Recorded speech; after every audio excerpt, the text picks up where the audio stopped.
Okay, Bismillah, wassalatu wassalam ala Rasulillah. I want to welcome everyone to day 2 of the workshop. Thanks for coming. Today we're going to be discussing atheism and materialism. And as we all might be aware or not be aware, secularism is spreading globally. I mean, I was shocked to find out just 2 weeks ago that Sweden, 90% atheist, the population. That's insane. Europe is completely secular. Secularism is even spreading in the Arab world. So I'll have to say that this topic is very important. You know, a lot of us might probably look at, okay, no, there are more Christians in the world, there are more Hindus in the world. Everyone tends to forget about atheists, secularists.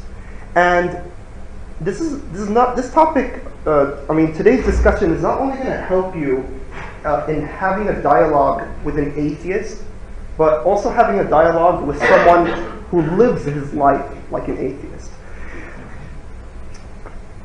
First thing that we're going to do is first define what an atheist is, what a materialist is. And I'm not undermining your intelligence by doing this, just that most people tend to not know what an atheist really is. An atheist is one who denies the existence of God and is not to be confused with an agnostic. An atheist is making the assertion God does not exist. That is as much of a claim to knowledge as someone that says God does exist. An agnostic is someone that says, I don't know if God exists. Now, there are two types of agnostics. You have one agnostic who's probably a more hardcore agnostic. He would say, there is no way you could know that God exists. That's a claim to knowledge. If someone makes a claim to knowledge, he's required to offer evidence for that claim. So don't get fooled by these atheists when they say, well, the burden of proof is not on me, it's on you. No, but if you're making the claim that God does not exist, that's a claim to knowledge which you have to prove. Similarly, if the agnostic says, there is no way we could know that God exists, that's also a claim to knowledge, and he's required to offer proof for that claim. The more softer kind of agnostic is someone that says, I just simply don't know. It's a claim of ignorance. He's not making a claim to knowledge, he's making a claim to ignorance. I just simply do not know. So it's important to note that, because sometimes, I remember I went to someone's house in the Springs around 2 years ago, and they told me he was an atheist, and they wanted someone to talk to him. I went to his house, and he said he was an atheist, and I was talking to him just 5 minutes into the discussion. He said, well, I'm not saying that God does not exist, I'm just saying I don't know if he exists, I don't see the evidence. I'm like, you don't even know what you are. You're an agnostic. You're not an atheist. So a lot of these people don't even know what they are, and they claim to be so intelligent. What's a materialist? A materialist is one who holds the belief of materialism, which is that form of physicalism which holds that the only thing that can truly be said to exist is matter. That fundamentally all things are composed of material and all phenomena are the result of material interactions. The atheist's difficult stance. Before you enter into a discussion with an atheist, or with an agnostic, or with a materialist, is first of all, let him be aware, make him aware of the difficult stance that he is in. Just as Muslims might have their Quran and Sunnah, these people have their science and philosophy. That's how they live their lives. They live by these two things. Now, what is science? First, let's define what science is. Science is a branch of knowledge requiring systematic study and method, especially dealing with substances, life, and natural laws. Now, this is where his difficult stance comes.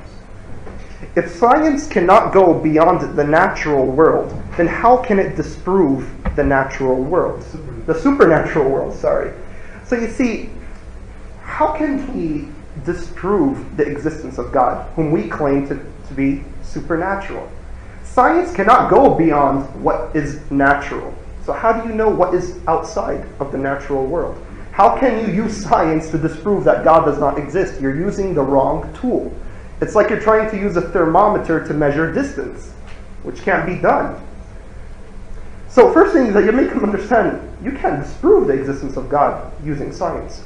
Secondly, scientific theories are in a constant state of change. Don't confuse that with the facts, but theories are in a constant state of change. And a lot of them live their lives believing in science, whatever science tells them, and a lot of it are theories, which are flexible. They're not stable. So that shows that his belief is not based on something which is firm and stable, but flexible and weak. Atheists refute themselves when they say we should only believe in what is scientifically proven. They say, I only believe in what my five senses could tell me. I only believe what science could tell me. But can science really tell us about all truth in the world? Science could tell you if using a human being in an experiment as a guinea pig will be effective or not. But science can't tell you if it is ethical or not. Science could tell you how a mountain formed, but science can't tell you if the mountain is beautiful. You see, there are different kinds of truths in the world. You have ethical truths, truths about morality. You have aesthetic truths, which is the study of beauty. Science cannot tell us this. Science can't tell you if something is moral or immoral. Science is what they call amoral. A-M-O-R-A-L. Amoral. Without morals. Science is not immoral, it is amoral. What's the difference? I can't say that my laptop is immoral. Okay, it's not a moral agent. To say that someone or something is immoral is to say that that person is morally corrupted. But this could only be given to someone who is a moral agent. A laptop cannot be moral or immoral. It is amoral. Similarly, science is amoral. It has nothing to do with moral values. Therefore, if science is not the only tool that we could use to discover truth in life, then why am I bound or obliged to use science to prove the existence of God, let's say? So he's not being consistent in his methodology, because we know that science is not the only tool that we could use to discover all truth. Let's go to the philosophical aspect of it. What's philosophy? Philosophy is the study of the most fundamental and general concepts and principles involved in thought, action, and reality. Now this is where the limitation comes. Philosophy can only understand the limited. So how can you use philosophy to disprove the existence of God? Now, we have to remember that, what's philosophy? I mean, as we said, it's a study of life, action, and thought. But this originates from human thought. And we all know that human beings are limited. We're finite. We're limited beings, which also means that our thoughts and actions are limited. So there's a limit to how much we could understand and comprehend. So if our limited thoughts can only understand what we can perceive, which can only be limited, then how could we really understand the infinite, understand God? The point I'm trying to make here is this, is that many atheists would come up to you and say, if God did exist, then we should see this and that and that and that. Yeah, but how do you know that? Your thoughts are limited. You don't understand the unlimited.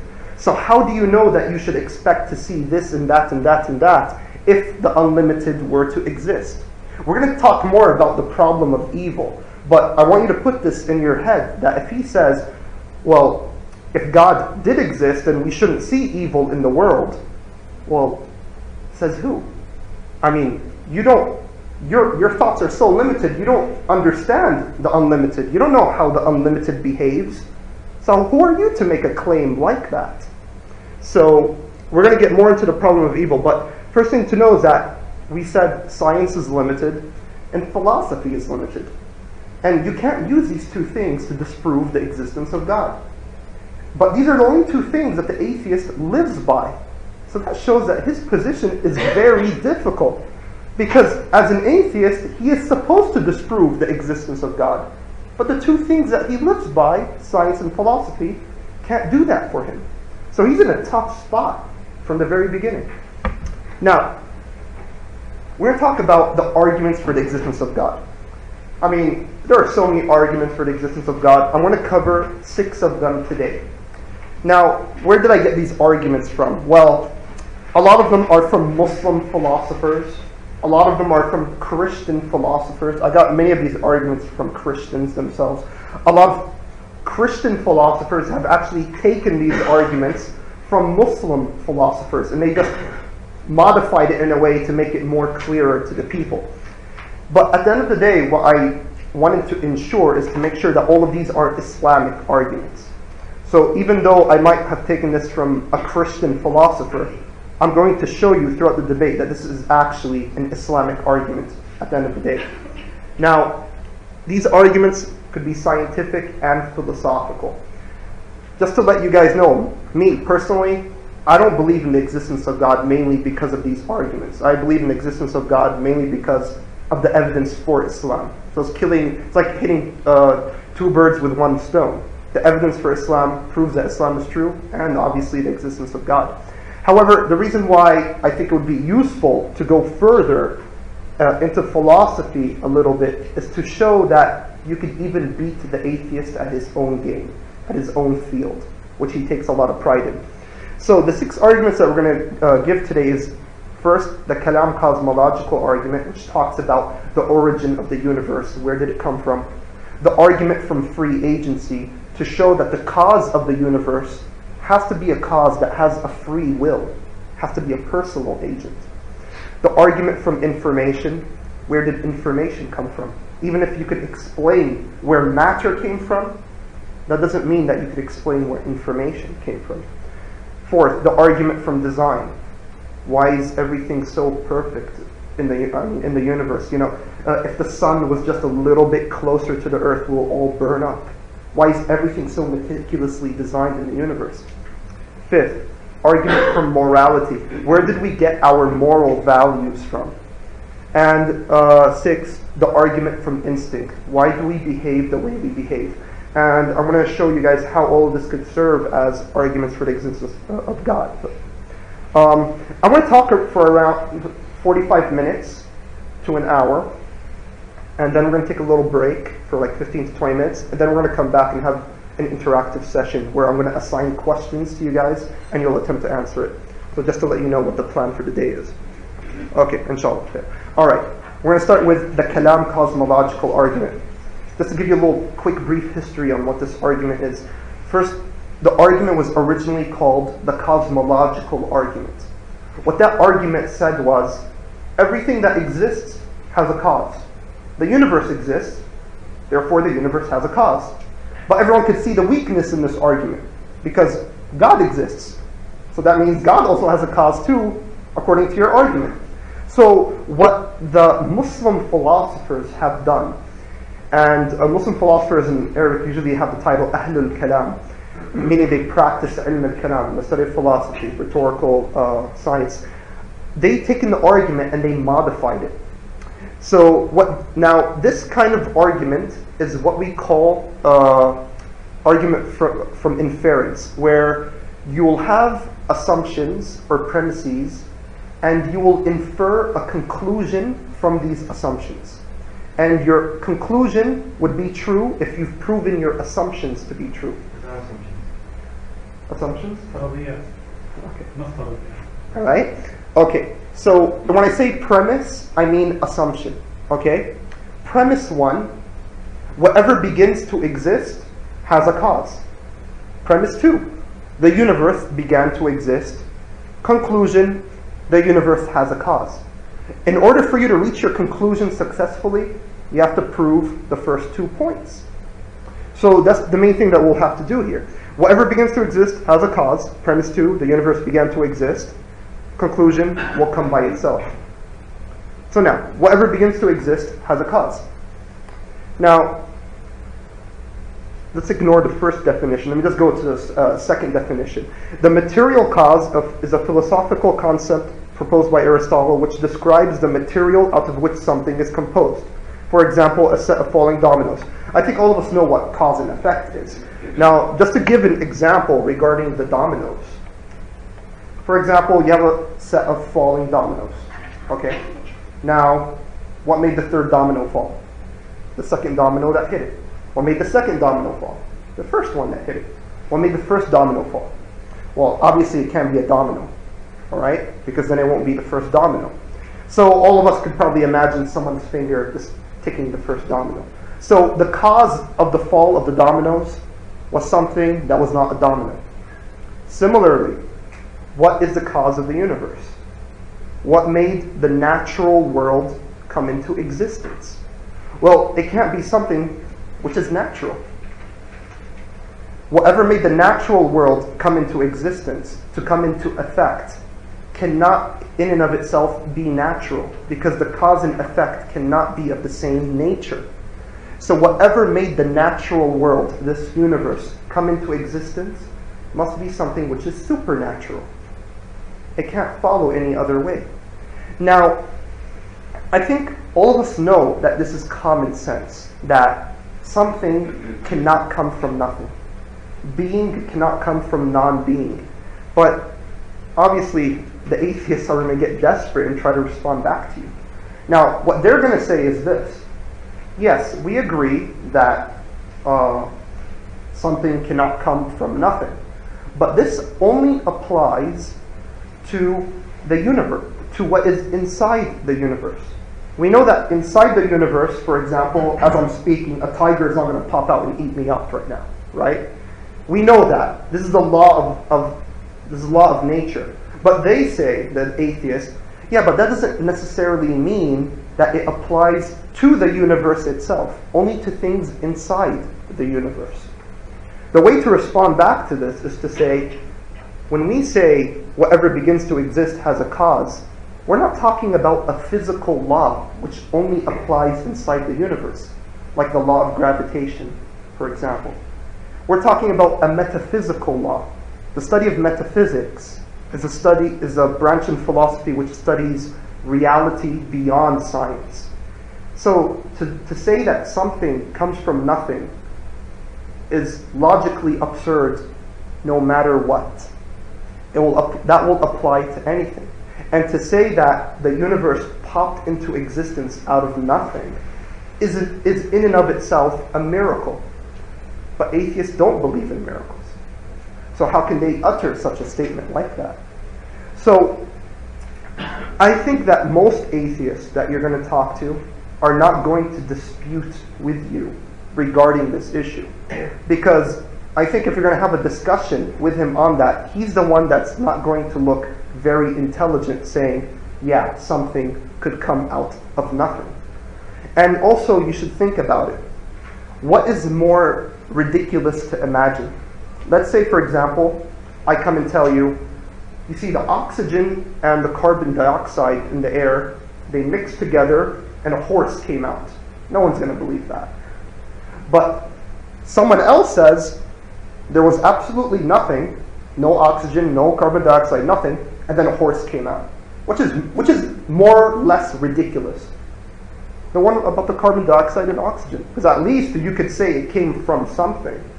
But in the other situation, you're saying absolutely nothing, something came from it.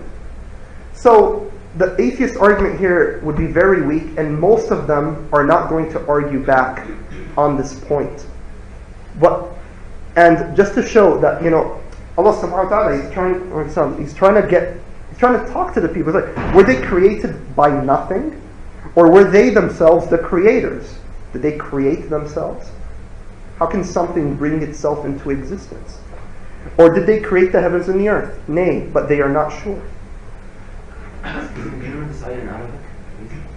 أم خلقوا من غير شيء خالقون أم خلقوا السماوات والأرض بل لا يوقنون سورة الطور.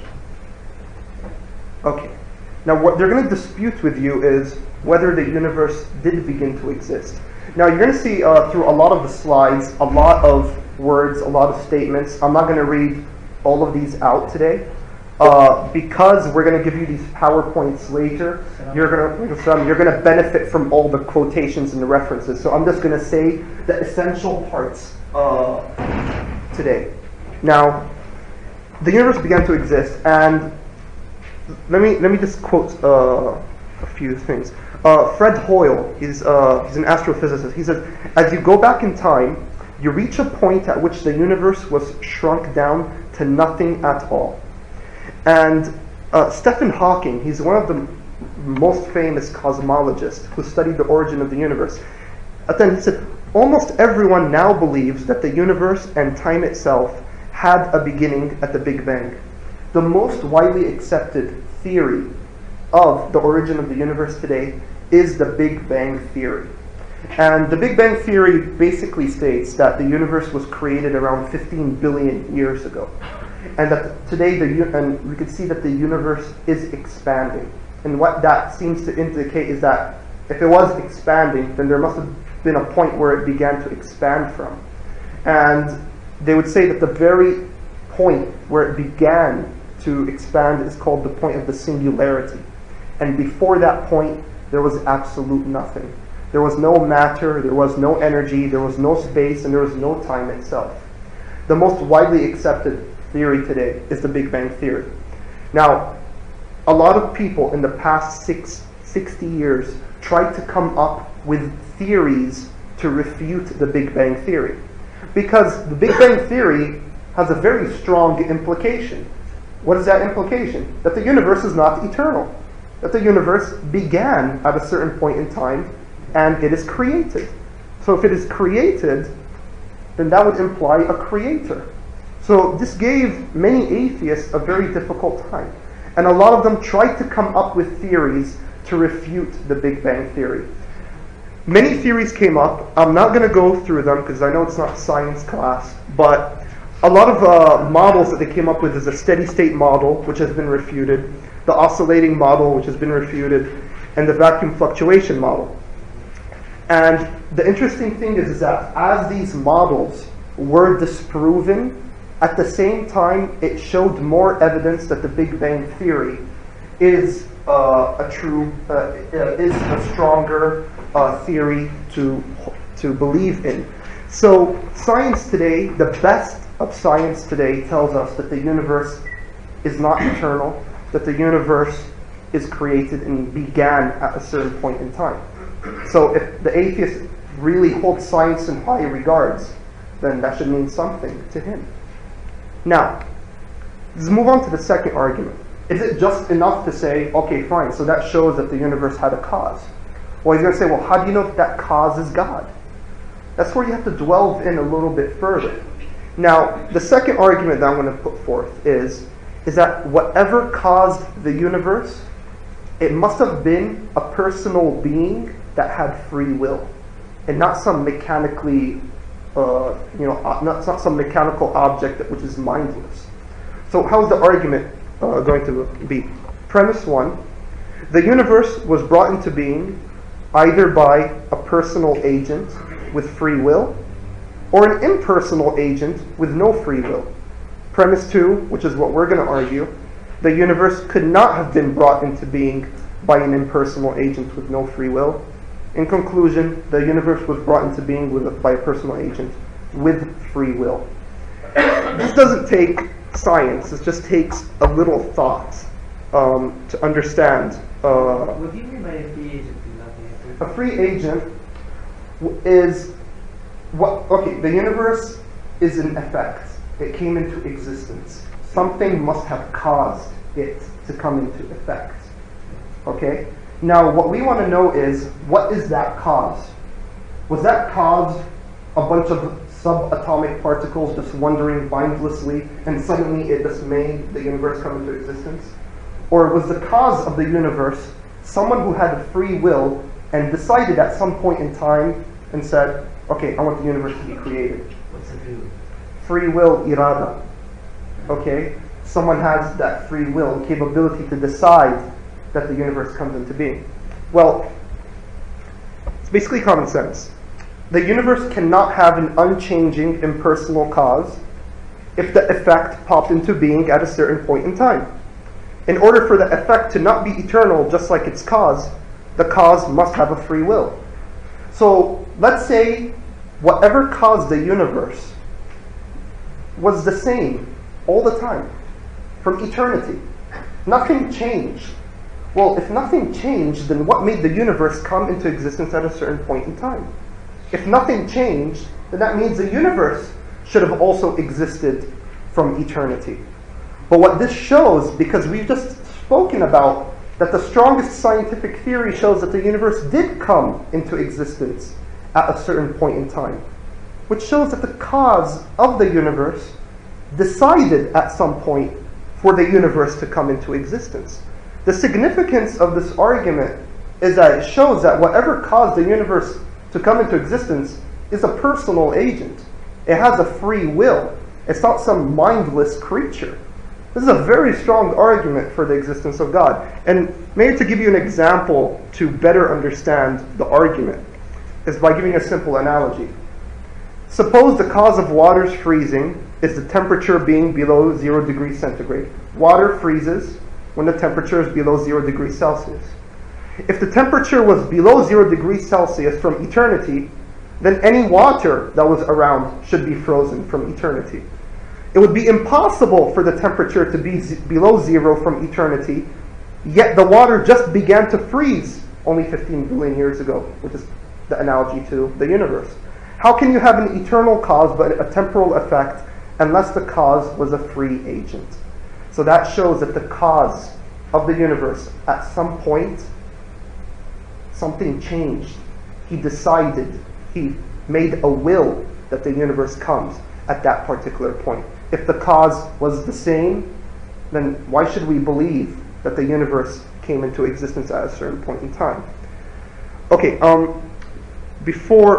and just to show Allah's free, how Allah indicates in the Quran how He has free will, it is He who has created the heavens and the earth in truth. And on the day of resurrection He will say, be, and it shall become. That indicates His free will. When Allah says be, that's His irada. That's when He makes something come into being. It's not that Allah is doing absolutely nothing. He's just a mindless object. If He was, then we shouldn't expect to see creation. But because Allah is expressing and implementing His will to create, that's why we have a creation. So that shows that the cause has a will. It is not some mindless object. The argument from information. Where does information come from? Well, the DNA of a single bacterium contains as much information as a 1,000-page book. And imagine, we have millions of bacteria in our body. So imagine how much information that is. Where did that information come from?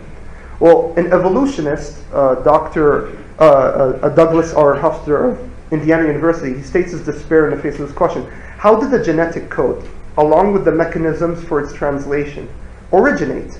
For the moment, we'll have to content ourselves with a sense of wonder and awe rather than with an answer. We just simply don't know where information in the universe came from. Now, for example, you guys are writing your information down on your notebooks. Where did the paper come from? Well, we can know where paper came from. You know, it probably came from the trees, and then it went to the manufacturing company, etc. And then you got paper. Where did the ink on your notebook come from? Well, a bunch of people took a bunch of chemicals, they made ink, and you got your pen, and you wrote it on the notebook. But the information in the notebook, what you're writing right now, the information on the book, where did it come from? Huh? Why has been said this? Sorry? I'm just asking right now, the information in your notebook, where did it come from? It came from your mind, it came from your intelligence. It didn't come from the pen. It came from your head. You were thinking about something. You're writing down what I'm talking about right now. It came from your mind. It came from your intelligence. It didn't come from a material object. It came from a mind, an intelligent being. Now, let's look at a few examples here. On that side, you have a Tomahawk cruise missile. You have plenty of them being shot into Iraq, okay? And on the left side, you have a mutton bird. Now, a Tomahawk cruise missile, it's called a smart guided missile, okay? And the reason why they called it that is because it could perfectly hit its target. How is it able to do that? Because it obtains information, it obtains data from multiple sensors. It will obtain it from the ships, from the aircraft, from the people at the radar station, and they will feed in data into this missile so that would be able to perfectly hit its target. So obviously this information came from somewhere, from intelligent beings, from a mind. Now, what's the example of the mutton bird? A mutton bird is a seabird, and every year it migrates from Australia to the US. And it flies over 25,000 kilometers every year when it wants to travel from Australia to the US. And the journey takes around 6 months. Now, what it does is that when it travels, it leaves behind its 3-month-old babies. And then 2 weeks after it travels, its little babies will follow it, taking the same exact directions and routes that its parents took. And then they will meet at the same spot at the destination in America, and then the parents and its siblings will be together. Now, the question is this: where did that information inside that bird come from? Travel agencies. No travel agencies. Okay, there's no radars. Okay, guys, take a right, take a left now, 0 degrees. Where did that information come from? Where did that bird have that ability to obtain this information? So let's go further back to the origin of the universe. We know as the universe came into existence, where did DNA come from? Where did everything come from? So even if they could answer the question, yeah, matter came from this, that doesn't mean you answered where information came from. So I think it's a pretty good argument. Argument from design. Okay, first premise. The fine-tuning, and when I say fine-tuning, I'm talking about explicit design, perfect design. The fine-tuning of the initial conditions of the universe is either due to physical necessity, chance, or design. Premise 2, which is what we're going to argue, it is not due to physical necessity or chance. Conclusion, therefore it is due to design. Meaning, when the Big Bang says that explosion happened at the singularity point, why, and what scientists have said, which is what we're going to show, is that it must have been so meticulous, so carefully designed, that if the explosion were to happen in any other way, you will not have a life-permitting universe. So now the question that we're asking is that, why did it happen like that? It can only be due to 3 reasons. Either someone designed it like that, or just by coincidence it happened, or it was necessary that the explosion happened like that. Well, is it due to physical necessity? Necessity, darura. No, daruri, no universe like that, right? We'll say no. No natural laws existed before the creation of the universe. Natural laws came into existence after the creation of the universe. Therefore, we cannot say that a law existed before the creation of the universe, which forced the universe to be created the way it is. Now, when I say something is a necessity, if I say, okay, if I let go of this paper, it's going to drop. It's necessary. Why? Because there's a law that says so, the law of gravitation. Now, we all know that these laws only exist in the universe. These are natural laws that only exist in the natural world. But before the universe was created, there were no laws. So you can't say it was necessary that the universe began in this way, because there was no law at that time which said it must be this way. Laws, natural laws, only came into existence after the universe was created. So if someone told you, well, it was necessary that the universe became the way it is. No. Why? What laws were there that said that it must have been created this way? Laws only came after the creation of the universe. So to say it's a physical necessity is not a strong argument. Is it due to chance? Fred Hoyle, he said that the chance that higher life forms might have emerged in this way is comparable to the chance that a tornado sweeping through a junkyard might assemble a Boeing 747 from the materials therein. So imagine you have a junkyard and a tornado came in, and then after the tornado finished its sweeping through, you got a perfect Boeing 747 airplane. which is impossible. Socrates, a Greek philosopher, he said, "This world appears in such a manner which gives no possibility to coincidence." And if you just read you don't need philosophers to tell you this. You just simply know that you just go outside and you look at the world, you know that everything is so perfectly designed, it could not have been by coincidence. But this is also useful because the atheists are relying upon philosophy. So and they presume that all philosophers, or maybe the majority of them, and all scientists are atheists. So in order to show them that this is incorrect, and there were some great philosophers and great scientists who were not atheists, this itself will make him sound he'll be committing the fallacy of appeal to authority. Okay? Yeah. Because not all philosophers stay there. So they'll just say the arguments of my philosophers are stronger than yours. So what you're supposed to do is show that the arguments of these philosophers are stronger than theirs. But this will at least, at least to show at least to show not all specialists in this field, which you take pride in, agree with you. But that won't be enough. But it would be useful to point that out. As a supportive argument. Okay. All right. And all of these are just more quotations. I'm just providing you guys with these notes. Just better to have more quotations of people just talking about how ridiculous it is that this could have been just by chance.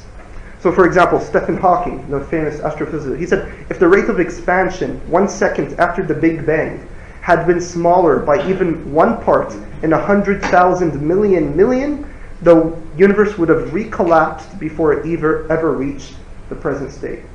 So the chances that, that this, the probabilities are just so ridiculously high.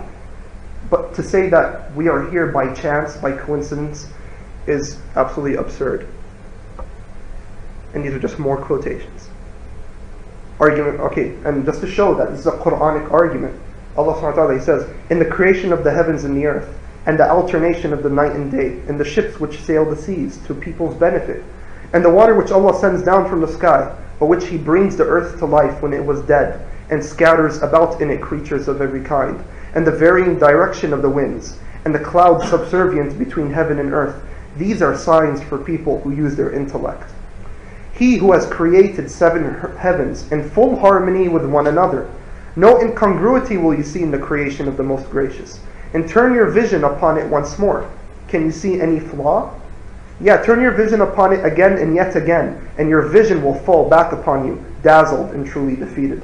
Just look at all these signs around you, and just ask, where did it all come from? Did someone design this, or was it just by coincidence?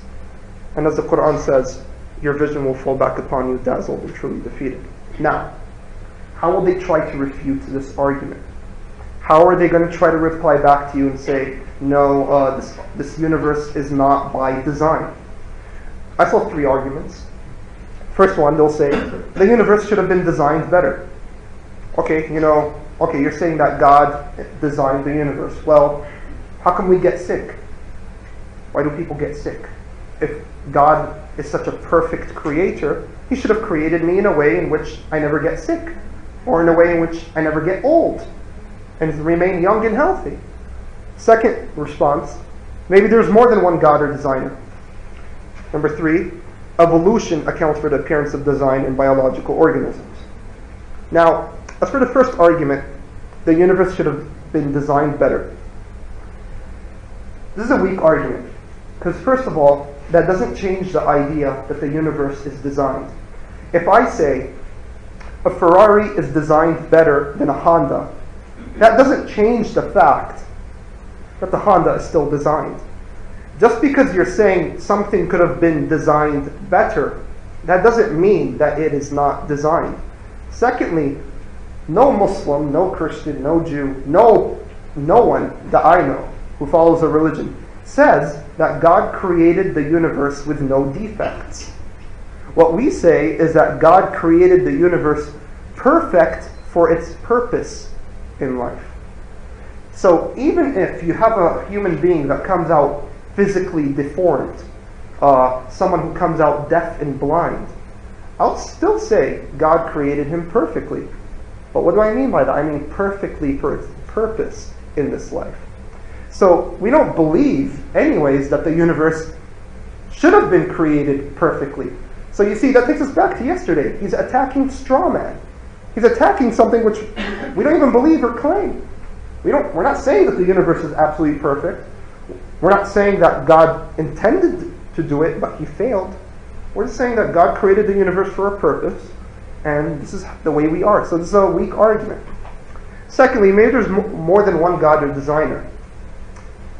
Remember we talked yesterday about red herring, when someone would throw an argument to divert away. He would say something to divert away from the issue. Now here, he's saying maybe there's more than one God or designer. You're an atheist. You don't believe in any God or designer. So this has nothing to do with the discussion. I'm not proving monotheism to you over here. I'm proving to you that God does exist. So you can't throw this argument because atheists do not believe in any God whatsoever. And the Quran also refutes polytheism. Allah said, had there been therein in the heavens and the earth gods besides Allah, then verily both the heavens and the earth would have been ruined. Glorified be Allah, the Lord of the throne. High is He above what they attribute to Him. In another verse He says, no son did Allah beget, nor is there any God along with Him. If there had been other gods, behold, each God would have taken away what He had created, and some would have tried to overcome others. Glorified be Allah above all that they attribute to Him. So what Allah is saying here is that if there was more than one God, then these gods would be fighting with each other. They will not be working in perfect harmony with one another. Now, someone might say, yeah, but isn't it possible that they could cooperate with each other? You know, I'll be the god of agriculture, you could be the god of lightning. But if with that sort of reasoning, a god of agriculture only is not God by definition. God by definition controls everything. Not only I'm the god of the sea and you're the god of the land. No, God is God of the sea and of the land. So it doesn't make sense to say God of agriculture, God of food, God of this and that, because God by definition implies omnipotence over all. And if you had more than one God who is omnipotent, who is supposed to be omnipotent over all, then they'll be fighting with each other, just as the Quran says. Just a question. How did we get that definition of God? And this is a question that is viable to be asked by any atheist. Well, I mean, anyone could just make up a definition, right? Anyone could just say, well, I define God as this, and I don't believe in Him. Okay, congratulations, me too. You know, I believe in the Islamic concept of God. And that's why you're going to see a problem that maybe many atheists, especially from the West, that you would talk to, they would disbelieve in a God that you don't even believe in. Maybe they might disbelieve in the Christian concept of God. A lot of them find it illogical how the incarnation happened, how someone could be God and man at the same time. But be like, okay, I'm not against you. I also don't believe in that. Okay, my understanding of God is that He is omnipotent, He is one, and He controls all things. I am trying to prove that this God exists. I'll stand with you side by side and also refute these other false concepts of God as well. So if he says, where do you get your concept of God from? I think there's two ways. I mean, I think you might have to divert the topic and say, because I believe Islam is true, and then provide evidence for Islam. But you're out there trying to prove the existence of the Islamic concept of God, not just any God. Evolution. I want to try to go through this a little quickly. The things that this is very important, yet it could be a little scientific and boring at the same time. Because the thing is that almost every atheist, I don't know of any atheist that is an atheist and doesn't believe in evolution. So I think it's very important that you should know something about evolution if you're planning to enter into a discussion with an atheist. Now, do you guys know what evolution is? You guys know what evolution is? All right. Exactly. So you have organisms, you have living things coming from. You have a living being. You have an organism. The genetic structure in that organism changes. So out of that, a new organism comes.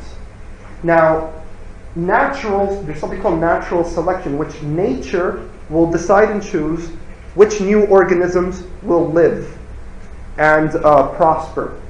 Now, there are three main arguments against evolution, and I'm going to try to make it as simple as possible. But again, I'm saying if you guys are planning to take a discussion with atheists seriously, it's really good to read up on evolution. And I recommend Harun Yahya's website, harunyahya.com. He has excellent books refuting evolution. Now, three main refutations to evolution. First one, how did the first living cell emerge?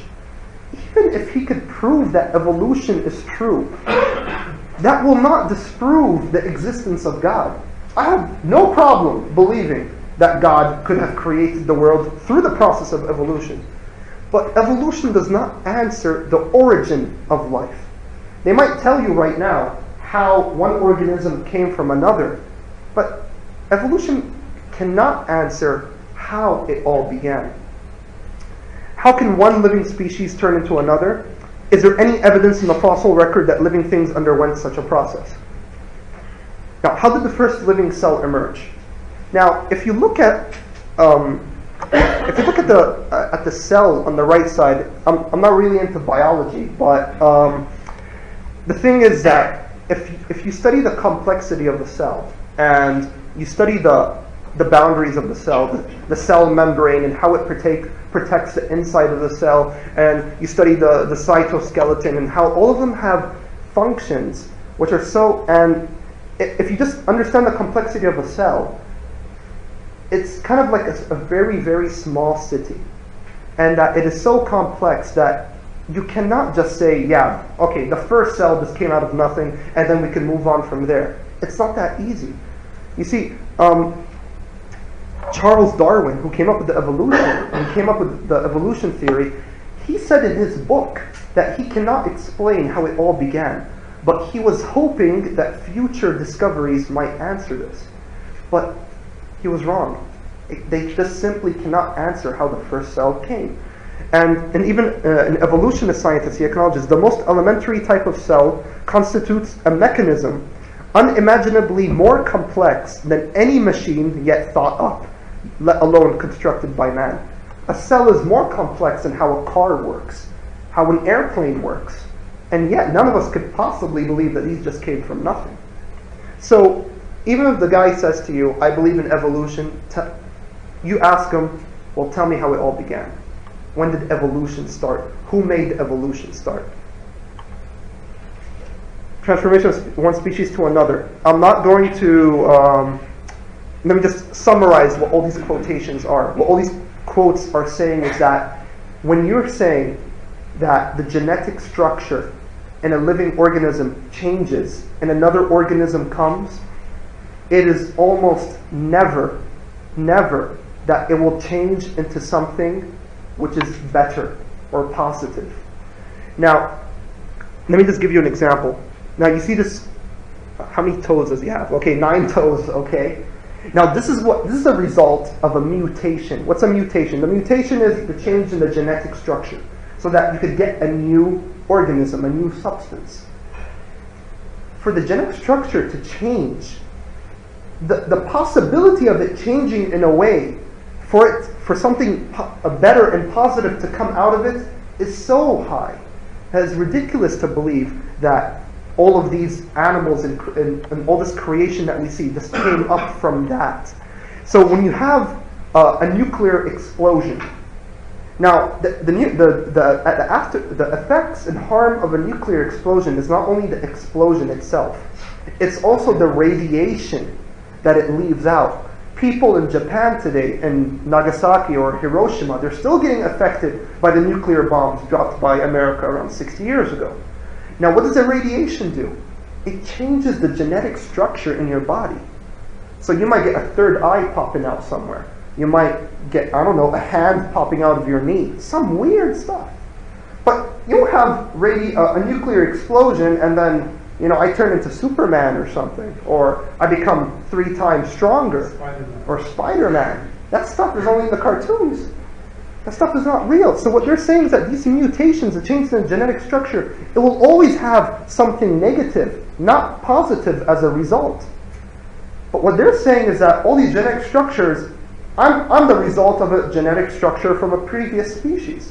I don't think I look that bad. But, okay, no, I'm joking. But what I'm saying is that the human beings today, we can't say we're the result of just this chance and change in negative structure. Now, what's interesting is this experiment that took place by what some scientists tried to do is that they took a fly. They took a bunch of flies, and in a laboratory, they wanted to change the genetic structure of the fly in a way that can make the fly live longer. Flies usually don't live more than 3 days. Right? That's why I usually trap in my bathroom door and I was open after 3 days. But they usually don't live that long. So the experiment was to try to improve the life of the flies so it can live longer. And actually, the result of this experiment actually showed that when they played around with it, the legs came out of its eyes, the wings came out from the wrong place. They weren't able to make a superfly. They changed its DNA structure and the flies just came out deformed, or they died right away. So imagine, you have a bunch of scientists in a closed library, in a closed laboratory, and they're giving the fly all the attention, and yet they can't get a better fly to come out of it. Just more details. They were trying to change the genetic disposition through emitting some radiation. Yeah. Through radiation emission.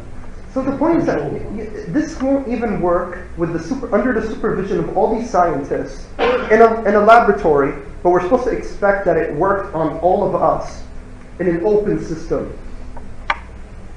And so we're all okay. I have a question. What are your comments on this genetically engineered food and agriculture, things that are supposed to be good for Well, I mean, people, as they say? well, I'm not really knowledgeable with that stuff, but I just can't think of any living being that they have come up with. And they tried to do it with cows, and the cows came out deformed, and the cows died as well. So, but again, even if we were to assume, let's say after 100 years, 200 years, that in a laboratory they're able to do this, still, that won't convince me that it would work outside of the laboratory, under no supervision from any scientist or anyone. But the point I'm trying to make is that even in the laboratory, look at how difficult, look at the results. So how are we supposed to believe that outside of the laboratory? As where Allah subhanahu wa ta'ala says, O ye folk, a parable struck out for you, so listen to it. Verily those on whom you call beside God could never create a fly if they all united together to do it. And if the fly should despoil them of what they they could not snatch it away from it, weak is both the seeker and the sought. So I'm saying, people can't even create a fly. Now, we can't create a fly from nothing. That's what the verse is trying to say. But we're not even able to take an existing fly and make another fly out of that fly. So how are we going to meet the challenge of creating a fly from nothing? The fossil record refutes evolution. What evolutionists would agree to, and what people who argued against evolution is that what they're saying is this. How would evolutionists reply back to what we just said? We're saying the result will always be negative. You would always have someone deformed coming out. But they said, well, if it happens several times, you might get lucky and get a proper organism coming out. So let's say you have a whale, and from the whale you got a bird. All right. So what they're going to say is that through several attempts in the changing of the genetic structure, eventually it would work out. Even if it was 1 million attempts, it would work out and we finally get the bird. But what we're saying is this, is that, okay, fine, let's say that's the case. Where are all the deformed structures? Okay, now let's say a whale wanted to turn into a bird. Okay, so a genetic structure changed. So you probably have a whale with some wings. Okay, then you have a whale with 4 legs and feathers. So where are those fossils? We're supposed to find fossil records. We're supposed to have archaeological evidence about all of these deformed species that were supposed to have been a result of the change in genetic structure. Now, I'm going to end evolution there. I'm just saying that it is very important to know about evolution, at least understand properly the 3 quick ways to refute evolution. And also remember that even if he was successful in proving evolution to be true, that will not answer the first argument we put, the Kalam cosmological argument. Evolution won't answer the origin of the universe. The next. Obviously, you feel like an atheist and a Scientologist. Like Scientologists basically believe in science, right? Yeah, and but do they believe in no God? Do they believe that there is no God, or do they just basically believe in science? Well, I mean, a lot of these people, they have in common. You have people called verificationists, empiricists, atheists, materialists. Well, all of them, I don't know about Scientologists, but what a lot of them do have in common is that we'll only believe in the material world and what my 5 senses could tell me, and what could be empirically proven. But I don't know if you were here in the beginning. The reason why we showed that this line of reasoning is weak is because there's also truth in the world which you cannot know through science, such as moral values. Science can't tell you that killing someone is wrong. It might be able to tell you if it's good for an experiment, but it can't tell you if killing that person is wrong. So science is not the only tool that we could use to know about all the truth in the world. And that's why the argument is weak. Now we'll move on to argument for morality. And what the argument goes like this. Premise 1. If objective moral values do exist, then God exists. Premise 2. Objective moral values do exist. Conclusion, God exists. Now, we have to be very careful here. We're not saying that atheists do not have morals. If you say that, he's just going to walk away from you. Don't say that. Atheists know killing is wrong. Atheists know raping is wrong. Don't tell them you don't have morals. That's not what the argument is. We're not saying you have to believe in God in order to have morals. What we're saying is God must exist in order for you to have morals. Now, we know that objective moral values do exist. What do I mean by objective moral values exist? What I mean is that these are values that exist regardless of what anyone else has to say about it. So, if we were to say Israel and America got together and they were successful in brainwashing the whole world that, can you turn it off please? And they were successful in brainwashing the whole world into believing, just press any button, thanks, and into believing that Israel is a state that should exist and they are right for oppressing the Palestinian people. Let's say they were successful in doing that. That doesn't change the fact that it is wrong. Objective moral values are values that are there regardless of what anyone has to say about them. And we know that these exist. Objective moral values do exist. We all know that killing an innocent baby is wrong. You don't have to know how you know that. We just know that. And the atheist would agree with you. But that's the thing. If you know that objective moral values do exist, that means you're saying that a moral law exists. If you're saying that a moral law exists, then that denotes that there is a moral lawgiver.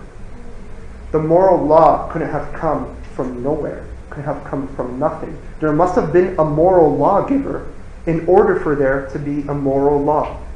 But this moral lawgiver must be a moral agent. It cannot be amoral.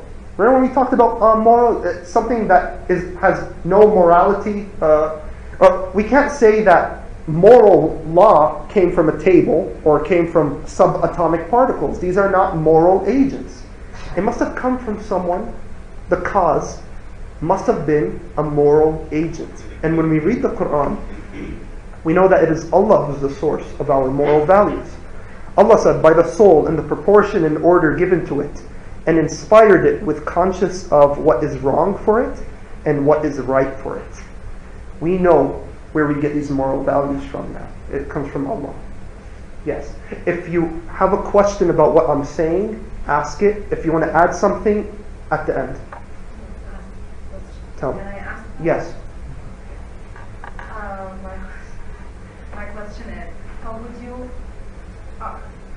respond to someone who says that the existing moral came out of human experiences? You do not really need God to give you that. It was the human experience. They experienced killing, it was not good for them, then they knew that killing was not good. They experienced stealing, it was not good for them, then they knew stealing was not good. Well, I would say then that would make the moral values to be subjective and not objective. If I'm going to define moral values through experience, then why don't we say that the Nazis were right? They felt good doing it. Do you know that at the trial at Nuremberg, they said they didn't do anything wrong according to their law? Their human experience, their intuitions, their beliefs said there is nothing wrong with taking all these Jews and gypsies and blacks and all these, and even Christians, and executing them in order to put forth their and to support their propaganda. That was their experience. That was their experience said, this is something good. We should do this. If we don't do it, it's actually bad. So if you're going to define moral values through personal experience, then that means it ceases to be objective. If the rapist says, I feel good raping a woman, then who are you to tell him that he is wrong? Okay, my experience says that's something bad, but his experience says, no, I had a good time doing it. What we're arguing is that objective moral values exist. What you're talking about would be subjective. And if that is the case, then we have no reason whatsoever to condemn anyone for committing a crime. And also, let's talk about this a little further. Thanks for bringing it up. Now, according to the atheistic worldview, we are nothing more than the natural byproduct of matter plus time plus chance. Meaning, matter, over some time, by chance, happened to create us. So we're just the natural byproducts of matter plus time plus chance. Just like a pig is a natural byproduct. Just like a cockroach is a natural byproduct. So who are you to say that human beings are better than cockroaches? Better than pigs? What makes you any different from them? If you want to say that you're better than them, then that's called speciesism, similar to racism. You're saying that your species of human beings is better than them, and you have no reason to say so. Now, let's say someone says, well, I know I'm superior to animals because I have intellect and they don't. Yeah, but who said that intellect is the criterion to decide that you are superior to them? A lion is stronger than me and can eat me up. Why can't I use that as a criterion and say a lion is superior to me? A cheetah could run faster than me. Why don't I use that as a criterion for it being superior to me? So who are we to say that we are superior to animals? And in the animal kingdom, rape happens all the time. Lions, the male lion will rape the female lion. But no one would say that the lion is immoral. A shark would forcibly copulate with a female shark. No one would say the shark committed a crime, handcuff him. Because that happens in the animal kingdom where moral laws do not exist. They exist with human beings. And we all know that that is the case. And if we all know that, then that means those are objective moral values. If you have objective moral values, you need to have that objective moral lawgiver. Who could it be besides Allah? No one. And the thing is that some atheists, they knew how destructive this argument is to them. Because when you read the writings of atheists, they cannot explain without God how we could have objective moral values. And I was listening to one Christian preacher, and he said how he gave this argument. And he said how he got an atheist after his lecture.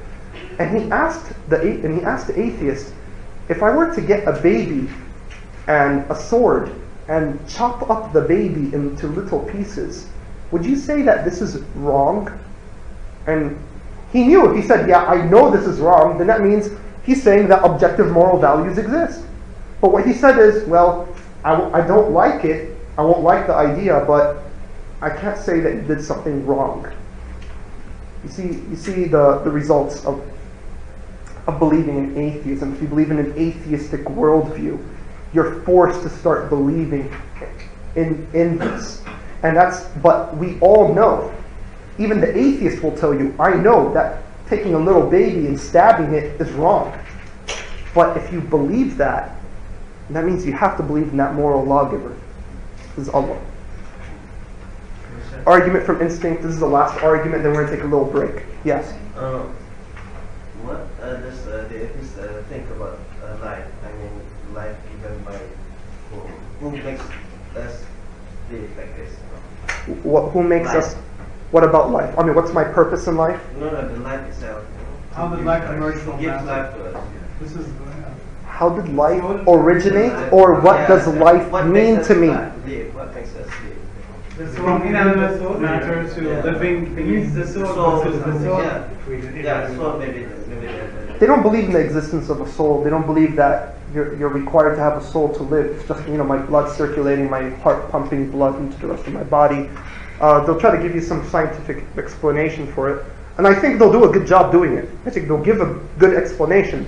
Why are you alive? Well, you see, your mom and dad got together, the sperm hit the egg, etc., blah, blah, blah. Over 9 months, you came out of your mom's stomach, and there you are. And you have oxygen in the air, it's good for your lungs, etc. But the point is, who are the first mother and father? Talk about the origin of life.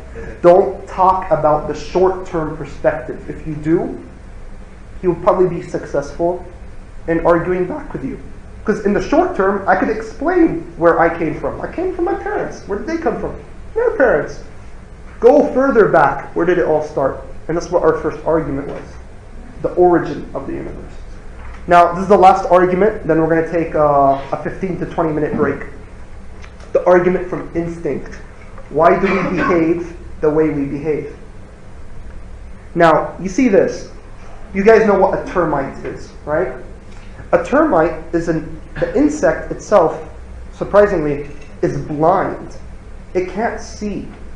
And what these termites do is that they actually build, they make these 300, what's it called? Or 3 meter tall hills. And they make it, and I think they live in it. I don't know. I'm not good with biology. But they build these hills. And the interesting thing that these termites are blind. And people are baffled.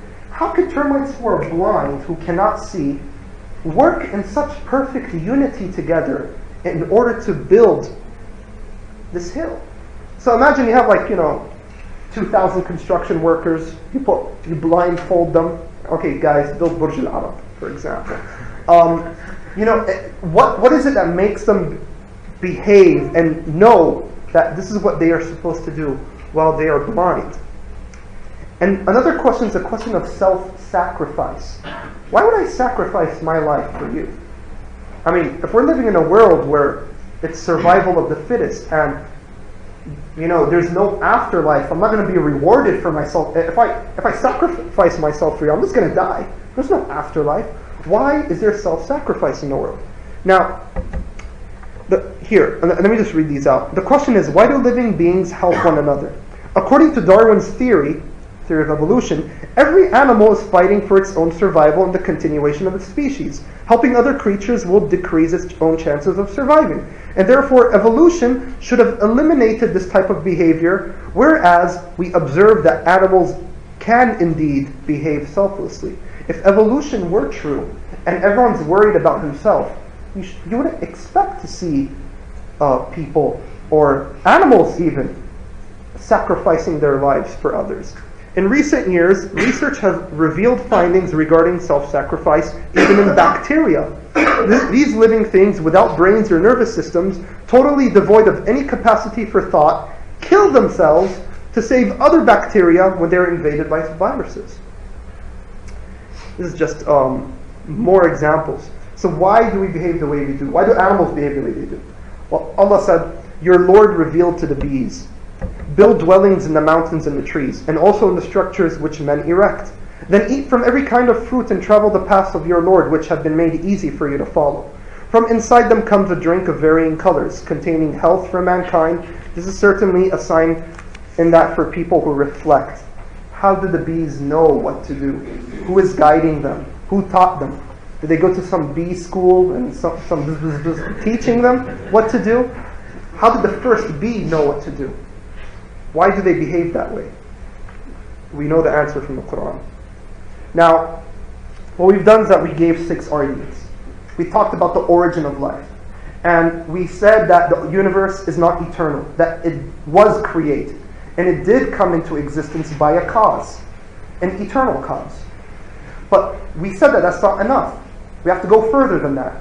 We also showed from the argument of free agency that this eternal cause must have a free will. It's a personal agent. It's a free agent. It's not some mindless object.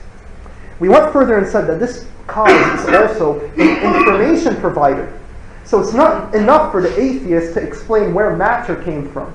He also has to explain where information came from. We also talked about the argument from design. How things are so explicitly designed in the universe that if it wasn't like that, we wouldn't be able to live. And we showed that it was ridiculous to believe that was only by a coincidence. To believe that it's a coincidence requires so much faith, which the atheists supposedly mock us for having. 5th, that our moral values come from this cause. This cause is also a moral being, a moral agent, a moral lawgiver. And finally, we also saw from the Quran that we know that we behave the way we behave because God inspired us to. And if there was no God, we wouldn't behave that way in a world where evolution and atheism is true. So I think these arguments are very good. They're very strong. They're definitely more logical than any arguments I believe atheists could offer. And I think that if you know them very well and enter into a discussion with an atheist, you would come out being the intellectual person. Well, what we're going to do now is that we're going to take a 15 to 20 minute break, have some snacks, clear our heads from all the boring science I gave you, and then we're going to come back and we're going to discuss 9 atheist arguments, 9 atheist questions that they have. And I'm going to divide you guys up into groups, assign a question to each one, give you guys like 10 minutes to figure out the answer, try your best to answer it, and then at the end I'll give you guys the answers and we'll just interact more and then we'll just all go home.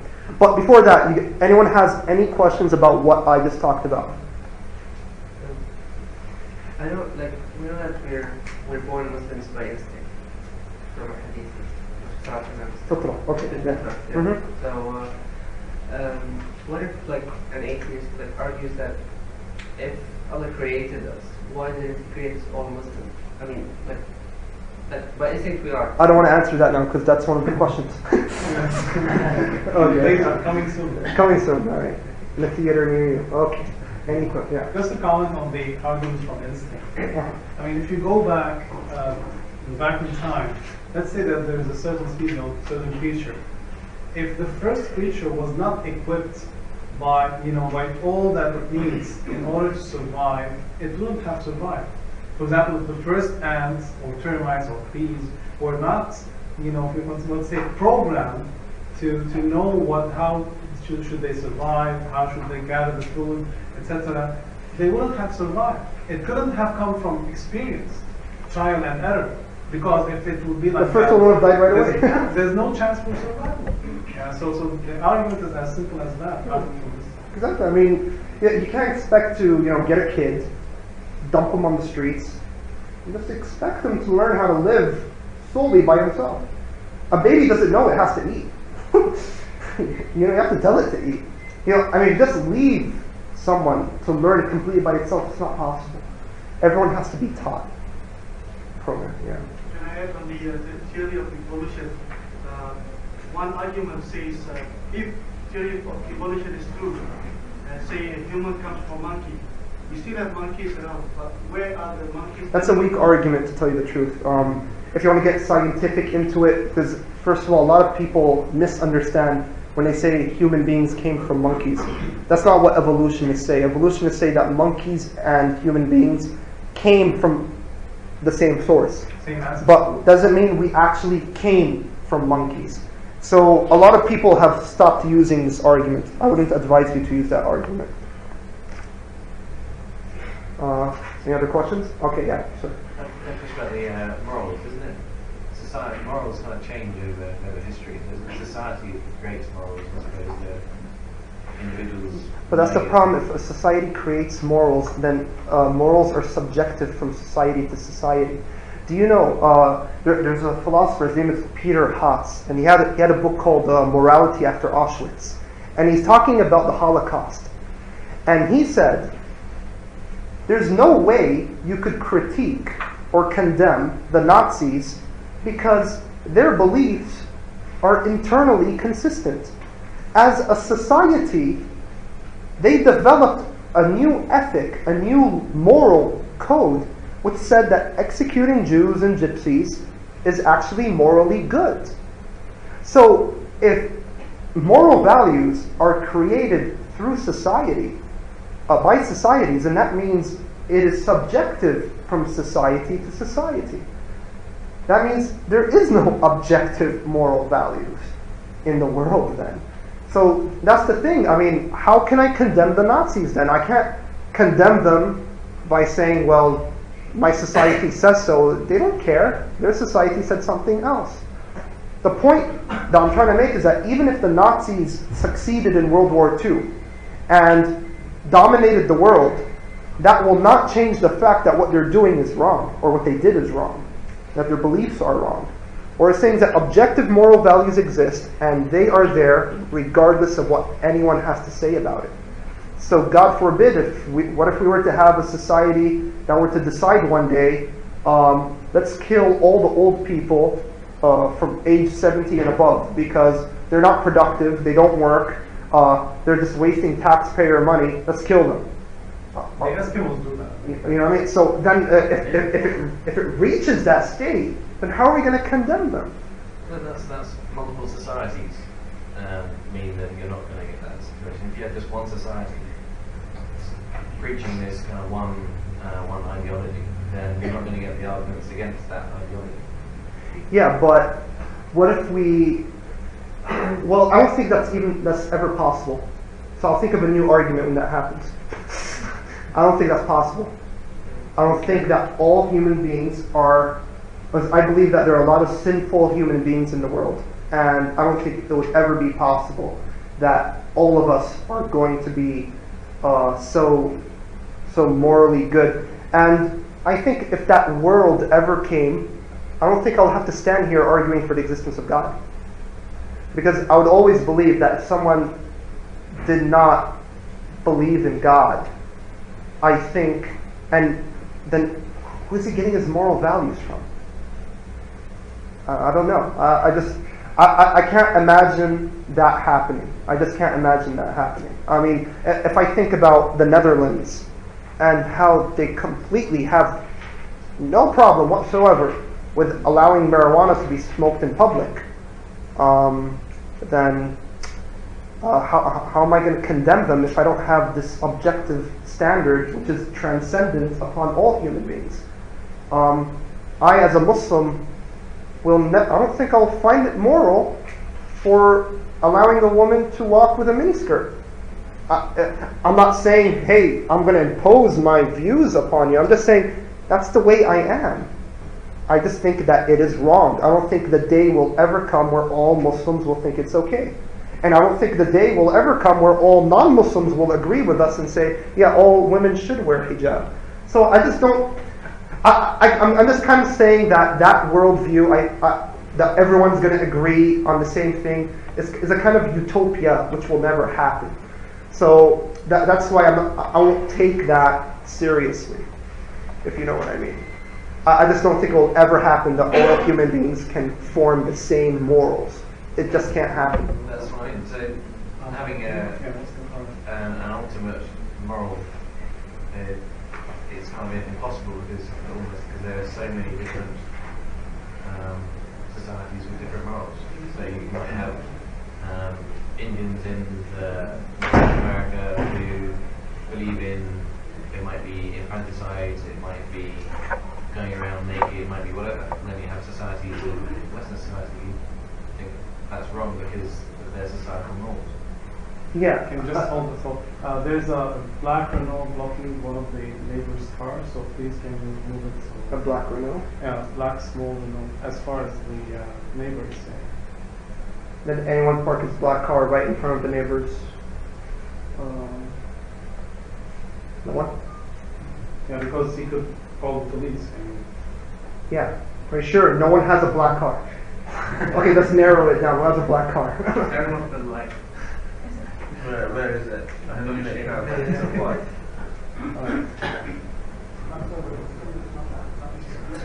No, it has to be from here. Could be.